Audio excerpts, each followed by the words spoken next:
Assalamualaikum warahmatullahi wabarakatuh. Innal hamdalillah nahmaduhu wa nasta'inuhu wa nastahdihi wa nastaghfiruh wa natubu ilaihi wa natawakkalu alaihi wa na'udzu billahi min shururi anfusina wa min sayyiati a'malina. Man yahdihillahu fahuwal muhtad wa man yudlil falan tajida lahu waliyyan murshida. Asyhadu an la ilaha illallah wahdahu la syarika lah wa anna sayyidana Muhammadan abduhu wa rasuluh wa safiyyuhu min khalqihi wa habibuh. Ballagha ar-risalah wa adda al-amanah wa nasaha al-ummah wa kashafa al-ghummah wa jahada fillahi haqqa jihadihi hatta atahu al-yaqin. Allahumma salli ala sayyidina Muhammad wa ala alihi wa sahbihi wa barik wa sallim. Amma ba'd. Muslimin muslimat yang dirahmati Allah, marilah sama-sama kita rafakkan kesyukuran kehadrat Allah di atas segala nikmat kurniaannya kepada kita, dan khususnya nikmat iman dan Islam. Dan sama-samalah kita bersyukur dengan mentaati segala perintah Allah, melaksanakan segala suruhannya dan menjauhi segala larangannya. Mudah-mudahan Allah Subhanahu wa taala sentiasa memberikan taufik dan hidayahnya kepada kita, menerima segala amal ibadah kita, mengampunkan segala dosa, kesalahan dan kesilapan kita, dan mudah-mudahan Allah golongkan kita dalam kalangan hamba-hambanya yang bersyukur. Muslimin muslimat yang dirahmati Allah, kita telah berada pada ayat yang ke-85 daripada surah An-Nisa. Allah berfirman, A'udzu billahi minasy syaithanir rajim. Man yashfa' syafa'atan hasanatan yakul lahu nasibun minha wa man yashfa' syafa'atan sayyi'atan yakul lahu kiflun minha wa kana Allahu ala kulli syai'in muqita. Yang bermaksud, sesiapa yang memberikan syafaat yang baik, nescaya ia akan memperoleh bahagian, yakni pahala daripadanya. Dan sesiapa yang memberikan syafaat yang buruk, nescaya ia akan mendapat bahagian dosa daripadanya. Dan ingatlah bahawa Allah Maha Kuasa atas tiap-tiap sesuatu. Muslimin muslimat yang dirahmati Allah Subhanahu wa taala, dalam ayat ini Allah Subhanahu wa taala memberikan suatu galakan kepada orang-orang beriman, galakan untuk melakukan kebaikan, galakan untuk menjadi penyebab kepada berlakunya kebaikan, dan memberi amaran agar mereka tidak menjadi ejen kepada perkara-perkara yang mungkar. Allah berfirman, may yashfa' syafa'atan hasanah. Asy-syafa'ah di sini bermaksud menjadi orang tengah ataupun menjadi perantara dengan kata-kata, iaitu yang boleh menyebabkan seseorang insan itu beroleh kebaikan duniawi ataupun ukhrawi, atau yang boleh menyelamatkannya daripada sesuatu mudarat.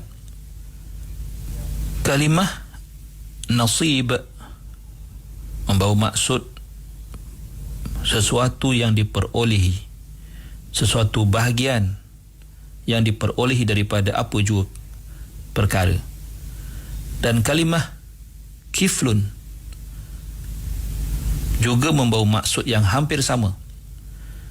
Cumanya kata sahibul jamal, pengarang kitab Al-Jamal ala Hasyatul Jamal ala Jalalain, mengatakan bahawa penggunaan perkataan kiflun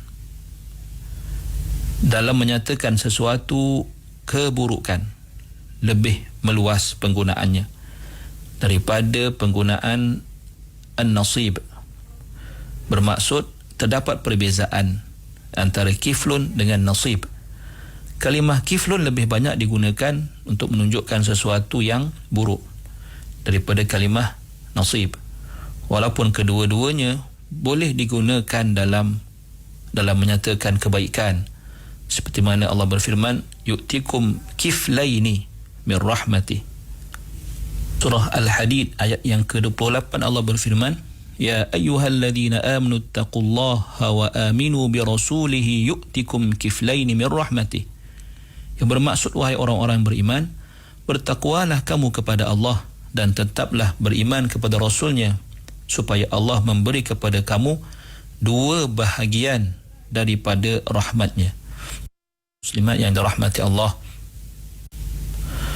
maka disebabkan kurangnya penggunaan kalimah nasib dalam hal keburukan dan meluasnya penggunaan kalimah kafil padanya, maka Allah Subhanahu wa taala membuat ataupun menyatakan kedua-duanya secara berbeza di dalam ayat ini, yang mana kalimah kiflun dinyatakan bagi merujuk bahagian keburukan, sedangkan nasib itu dinyatakan untuk menunjukkan bahagian dalam kebaikan. Bermaksud, barang siapa yang yashfa' syafa'atan hasanah, yang menjadi penyebab, menjadi perantara kepada perkara-perkara yang membawa kepada kebaikan, Allah nyatakan yakun lahu nasibum minha, maka baginya pahala dan kebajikan dengan syafa'atan hasanah yang dilakukannya. Wa may yashfa' syafa'atan sayyi'ah, sebaliknya orang yang menjadi penyebab, menjadi pendorong, menjadi perantara dalam perkara-perkara yang sebaliknya, iaitu perkara yang tidak baik, perkara yang mendatangkan mudarat, perkara yang menghalang manfaat, yakul lahu kiflum minha, maka dia juga akan mendapat bahagian daripada dosa, daripada keburukan yang terhasil daripada tindakannya itu, kerana ia telah mengusahakan sesuatu keburukan dan tidak mengusahakan sesuatu kebaikan. Sementara kalimah asy-syafa'ah yang disebutkan dan merujuk kepada kebaikan dan juga keburukan hanyalah sebagai suatu musyakalah untuk menunjukkan persamaan dari sudut usaha itu, kerana hakikatnya kalimah syafa'ah itu tidak merujuk melainkan kepada perkara-perkara yang baik pada hakikatnya. Maka ayat ini, walaupun ia menunjukkan sesuatu yang umum, iaitu dalam menerangkan pembalasan terhadap syafa'ah hasanah ataupun syafa'ah sayyi'ah, melainkan maksudnya adalah untuk memberi galakan kepada orang-orang beriman supaya sentiasa bantu-membantu, sentiasa berta'awun, bekerjasama dalam melaksanakan jihad fi sabilillah, supaya saling dokong-mendokong, sokong-menyokong, bantu-membantu dalam usaha menegakkan agama Allah Subhanahu wa ta'ala. Dan pada masa yang sama memberikan amaran kepada orang-orang munafik yang melakukan perkara sebaliknya. Contohnya, mereka bekerjasama sesama mereka untuk memberikan alasan kepada Rasulullah sallallahu alaihi wasallam semata-mata ingin mengelak daripada keluar berjihad bersama-sama baginda. Maka ayat ini boleh difahami sama ada dalam konteksnya ataupun di luar konteksnya. Jika dalam konteksnya ia merujuk kepada suasana yang berlaku tatkala Rasulullah sallallahu alaihi wasallam mengajak para sahabatnya, menyeru para sahabatnya dan orang-orang beriman untuk berserta dengan baginda memerangi musuh-musuh Allah, maka janji itu atau janji yang baik itu adalah bagi orang yang menyahut seruan baginda sallallahu alaihi wasallam. Sebaliknya, ancaman pula diberikan kepada orang yang enggan menyahut seruan baginda sallallahu alaihi wasallam.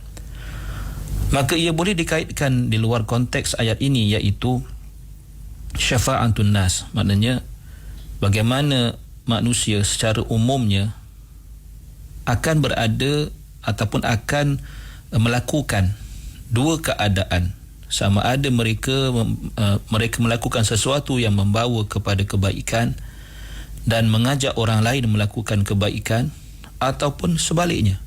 Maka ayat ini tidak salah untuk kita fahaminya dalam kedua-dua hal tersebut. Allah berfirman lagi, wa kana Allahu ala kulli syai'in muqita. Suatu pengakhiran ayat ini yang bermaksud untuk memberitahu kita sebagai manusia bahawa Allah Subhanahu wa taala pasti akan membalas setiap manusia berdasarkan apa yang ia kerjakan, supaya manusia akan memperbanyakkan usahanya untuk melakukan kebaikan dan meninggalkan dengan bersungguh-sungguh meninggalkan keburukan. Dan kalimah muqita bermaksud muqtadira, itu Allah Subhanahu wa taala maha berkuasa untuk melakukan apa jua yang ia inginkan. yakni Allah berkuasa untuk membalas kebaikan dengan kebaikan, dan Allah juga maha berkuasa untuk membalas keburukan dengan keburukan. Muslimin muslimat yang dirahmati Allah Subhanahu wa taala. Maka dalam hal ini Nabi SAW sering melakukan, iaitu apabila seseorang yang berhajat datang tampil bertemu baginda, maka baginda akan membawa orang tersebut berjumpa dengan para sahabat yang ada di sekeliling baginda.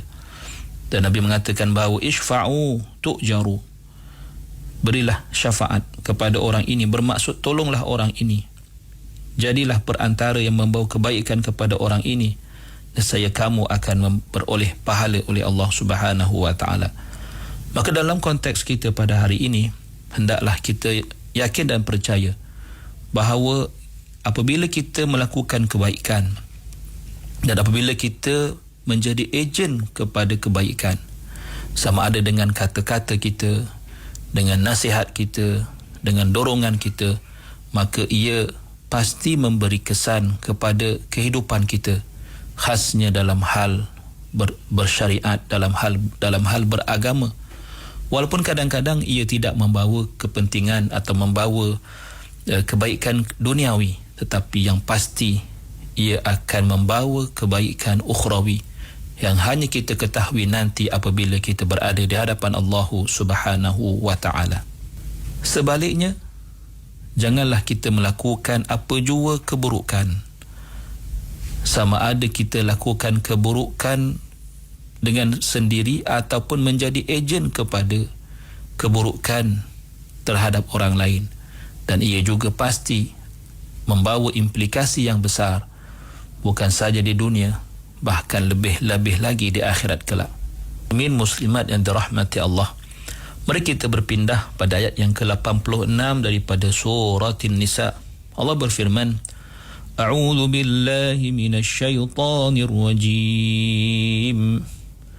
Wa idza huyyitum bi tahiyyatin fahayyu bi ahsana minha aw rudduha. Inna Allah kana ala kulli syai'in hasiba. Yang bermaksud, dan apabila kamu diberikan penghormatan dengan sesuatu ucapan hormat, yakni seperti memberi salam, maka balaslah penghormatan itu dengan yang lebih baik daripadanya, atau balaslah dia dengan cara yang sama. Sesungguhnya Allah sentiasa menghitung tiap-tiap sesuatu.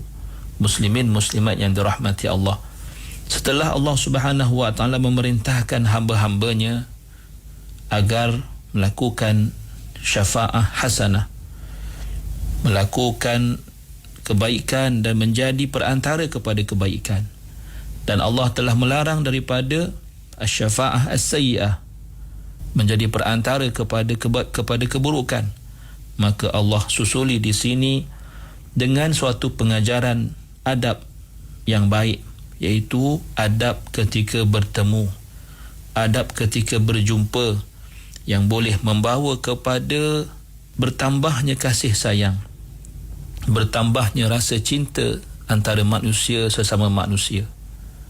Maka apakah adab tersebut? Apakah perkara yang wajar kita lakukan agar ia pasti membawa kepada kebaikan dan rasa kasih dan sayang sesama kita? insya-Allah akan saya jelaskan pada pertemuan yang akan datang. Aqulu qawli hadha wa astaghfirullahal azim li wa lakum. Wassalamu alaikum warahmatullahi wabarakatuh.